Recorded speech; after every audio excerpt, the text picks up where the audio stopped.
Hey everyone, welcome to the True North Strong and Free. I'm True Canuck, I'm your host, and along me is my co-host, the Questioning Conservative. How's it going, guys? And our guest today, we're pleased to have on our show popular YouTuber Ashton Birdie. So welcome. Hi, thank you for having me. Yes, it's our pleasure. You want to? Sure, yeah. So our very first interview we've done, we shot our first podcast last week, and it'll be up today. So it's all fresh and new for us. Thanks for joining us. So we just wanted to start off by talking. You in some of your videos online, you say that you're fairly progressive, and that essentially you're full of liberals, conservative in that family. How has that affected the relationships in your family? Has it? Are they fairly accepting? Dad is actually apolitical, so I don't think he really cares. So I still have, not a good relationship with him, but, a relationship to the point where, I'm not completely exiled from his life.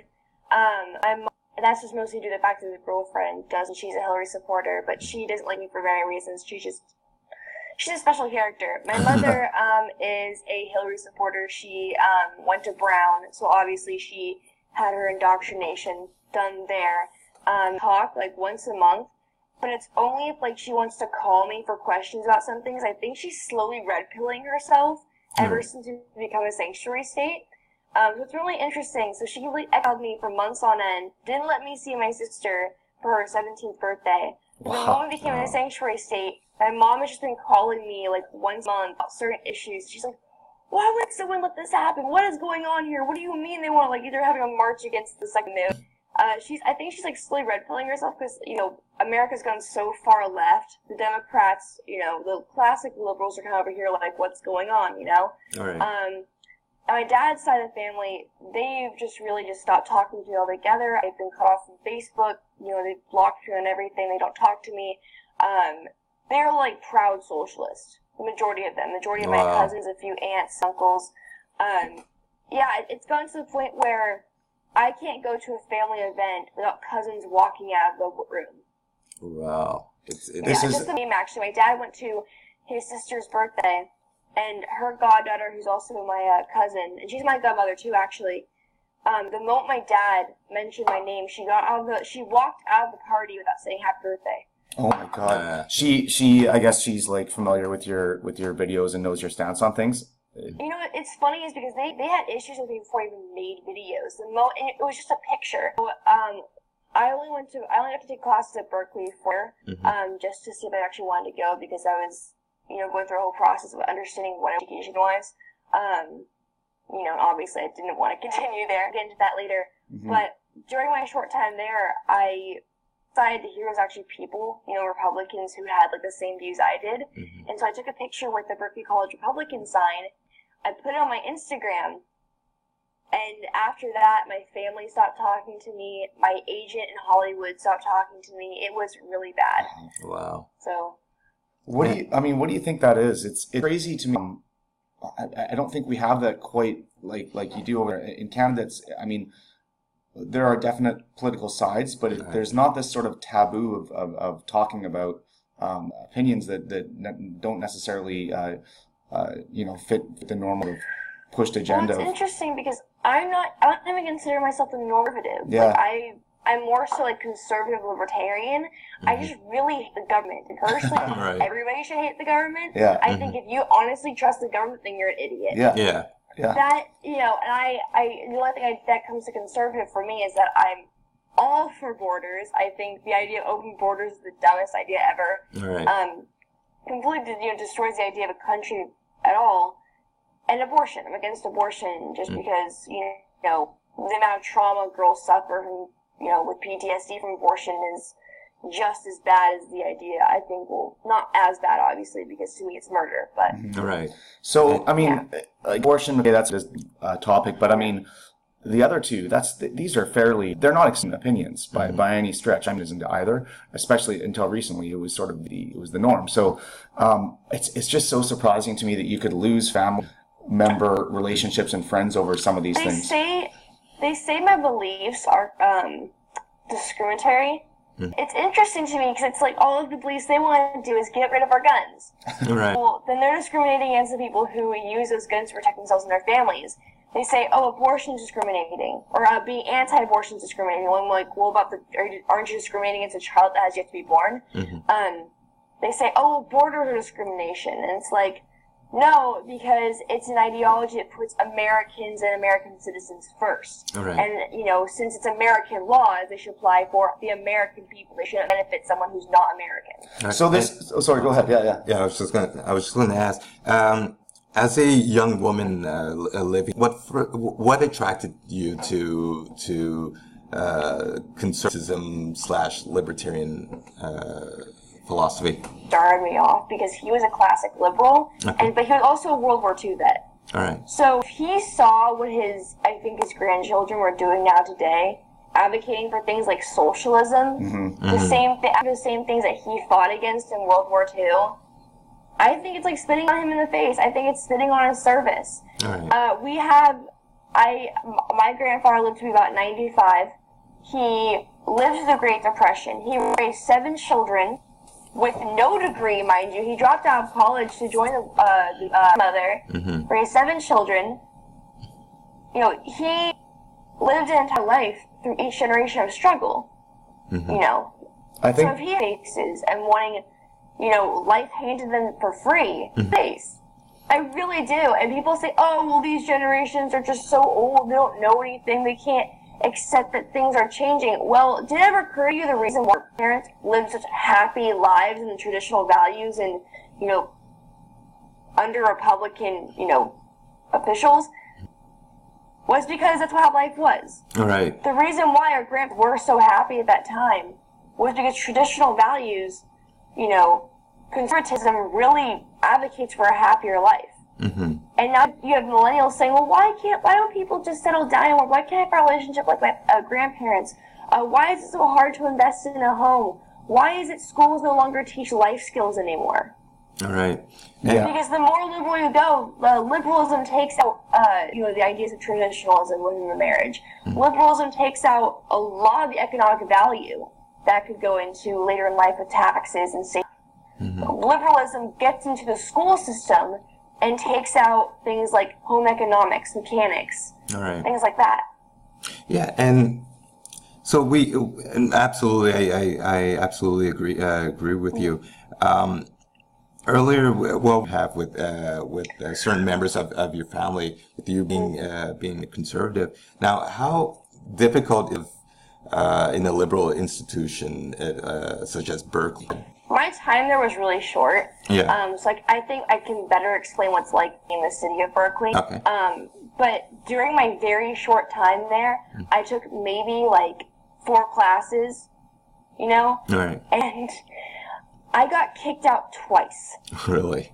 So that should give you an idea of what it's like at Berkeley. So the people who go there all 4 years, I feel for them. But at the same time, I don't. Because living in Berkeley and experiencing the actual people, like, on a daily basis for 20 years is a completely different story. Because when you're at Berkeley, what you get is a professor and a few students who are heckling you.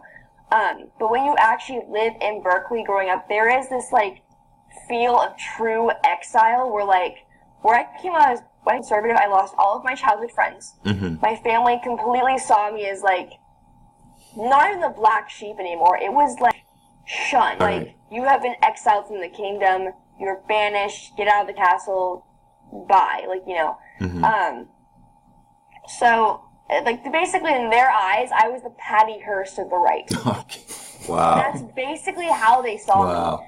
So, you know, yeah, you know, a lot of these kids who are Republican at Berkeley, the majority of them are from SoCal anyway. Like, when they go home, families and friends, chances are their families are Republican. Chances are they're still accepted in their family and their cities. Chances are they technically, I hate to use the word safe space, but they technically do have a safe space in a Southern California or Indiana.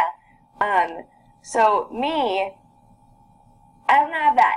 Yeah. My family kind of just pushed me to the side and was like, okay, wow. So, you know, I went from one day having like a really sad family, going spending Christmases, Easters with them, to completely just seen as the total rebel child. Yeah. So it's definitely, I think, yeah, there is a huge issue at Berkeley with free speech and the students there, but, I think it goes beyond that. And People are being institutionalized. That's what it is. It's an institution. You're going to experience that, but I think my issue is that it's developing a lot in the families, and I'm not the only one who's been exiled for their beliefs. All right. Because what the left does is the left doesn't believe in traditional values, they don't believe in values, and they don't care about, family comes first or anything like that. Because the left, they use everything like a cult. All right. Whether the media, whether it's a school system, whether it's a job or your family, they believe in cult-like tactics over family. Mm-hmm. So your family on the left is going to most likely act like a cult. Mm-hmm. And that's far left like mine. Like most people who have Democratic parents don't deal with this. Yeah. But at the same time, I don't like saying that because when I came out with my liberal family hates me video, which is now privated for just doxing reasons, people actually started harassing members of my family who weren't mean to me. So Wow. that got bad. But... So- just like 2 people now, honestly. But not having the support of your family then, and lose that, you find your support in lacking in that. I mean, do you obviously have a lot of followers that share your beliefs. I'm sure some of them have become friends. Other sort of conservative person. But I mean, do you have a strong group of friends at least that share your beliefs? I lost almost every single friend I had. But do you know who Andre Soriano is? No. The designer for the MAGA dress. The MAGA Okay, dress yeah, that yeah. got the Grammys. Yeah. Sure. He had this amazing. What he told me was actually really inspirational. Because when he came out as a Trump supporter, he lost everyone in Hollywood, everyone in the fashion world. Just everyone completely exiled him, right? But he has gained so many friendships from coming out to the point where it's more friendships than he had before. And I feel like the same way, too. Maybe not more, but like I definitely feel more closer friendships. Yeah, that's what I was going to say. It really makes you think like, wow, all of these people just dumped me for having an opinion. And so that means not only my friends. So you really shouldn't want to be friends with those people anyway. They're fake and they're letting an entire trend of politics, because that's all it is, trend. So they're letting a trend come first before friendship and family. Right. Yeah. So when they dumped me, it was like, cool, you guys are all jerks anyway. I have gained so many wonderful friendships from this, that were people I could just go to and talk about really anything. A lot of my friendships now, I think, come from within the InfoWars. Laura Loomer has been a great friend to me. Brittany Pettibone has been a great friend to me. Cassandra Fairbanks has been a great friend to me. And Andre Soriano is an amazing friend to me. And I think that's what's so beautiful about this is that we're so outcast. Every one of us is outcasted by the world. That we kind of band together in a way. We're going to have our spiffs sometimes. I know I can name a few spiffs I've seen where one conservative isn't like the other, and sometimes it's just like year-long feuds, forever feuds. But at the same time, we are so focused on fighting for the same thing. We've all been through some sort of turmoil. We're willing to get past it at some point and say, you know what, I agree with you on this and this and this. Let's try and make something happen. Let's get people to get to voting in the polls. Let's get people to speak out against this or speak this. And go ahead. Oh, sorry. Do other young people ever come up to you and position as you? And what? And if so, what advice do you give them? You know, it's actually funny to say that because, like, the moment I made my liberal family hates me video, I got floods and floods of emails, messages over YouTube, comments on Twitter of people going through the exact same thing.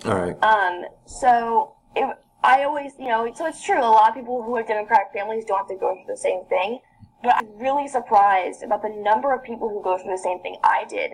And I think advice to them is to honestly speak out. I think they should call it out as it is. Because if you are not, obviously, no matter what you believe in, family should always come first. Right. Even if you are the worst person, family should come first. You should always work together. So if somebody gets a backlash for saying that, oh, well, what if you're fascist? What if you're literally Hitler? Yes, everyone deserves a family. Everyone deserves some sort of family. The reality is that if you don't have any sort of family values or traditional values or some sort of support or moral support, people end up like Hitler. The whole reason Hitler is who he is because he had no moral support. So if anything, if you are someone who's against those type of fascists, you give some support, and maybe that will help them see them through. I mean, and that's, I think, you know, like, my is that there's nothing more powerful than a group of people who stand by you and make you feel important and loved. Right, absolutely. Yeah.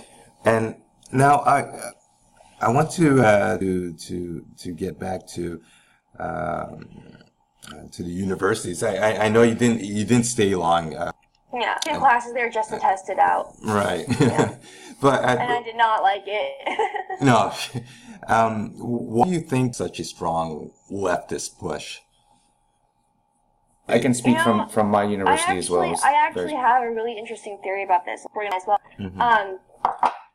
The entire education system is rigged in order for people to comply to the government. So Letty grows up, and his mother happens to be a huge feminist, right? And this is optional, but I like saying this part 'cause it's hilarious. And she decides to raise a kid on her own, no father figure, mom gets a surrogate, whatever. And she has little Bobby, okay? Bobby grows up without a dad, so he doesn't do the basic manly things. Change a tire, go fishing, go hunting, pick up on chicks. I don't know. I'm not a dude. I never had a parent tell me that kind of stuff. But he goes to high school. There is no more mechanic or shop classes, so they can't teach him how to do basic life skills. I think not even just boys and girls know how to do. I mean, the fact that there's so many millennials nowadays who can't cook or change a tire is terrifying. So he doesn't learn anything there. So he goes to basic classes, math, science, English, goes to his counselor and says, you know, I have no idea what I want to do in life at all. Because I'm going through the same class as everyone else. He's being taught like a robot to think like everybody else. And she says, oh, just choose a degree and go to a 4-year school. Because that's the thing. So many kids go to college, no idea what they want to do, getting worthless degrees. So Bobby, or Billy, whatever name I chose, he goes to the 4-year school, that the best one he gets into, with just a random degree he has no real interest in. Let's go with philosophy. Right. He gets a philosophy degree. No intention of being a lawyer, no getting a master's in anything. Gets a 4-year degree in philosophy, spends about $100 in debt. Now Bobby has a useless degree, $100,000 in debt, no skills whatsoever. What is he going to do? Well, the only job he can get with a philosophy degree is a job at Walmart or McDonald's. Right. So chances are to survive, he can't pay $100,000 off of the salary at Walmart and McDonald's. So in order to survive, he is relying on the government for money. Okay. So, I need to get back to something that you said. No mechanics or shop? Are they? Is that actually a thing? They're taking that out of. They're stripping mechanics and shop from a lot of the schools now. Why? What's the reasoning behind this? That makes no sense to me. Funding, I guess. But I don't think that's the real reason. If anything, you know, because Trump actually put more funding into our schools recently. Yeah. I don't think that's the reason. Because that seems. Tell me, I want to know right now is it's like what I've noticed too is that, you know, because I'm told art. I was in drama. I was in choir. I was actually the president of my glee club for a year in high school. What I noticed is a lot of the school's money is going towards useless things.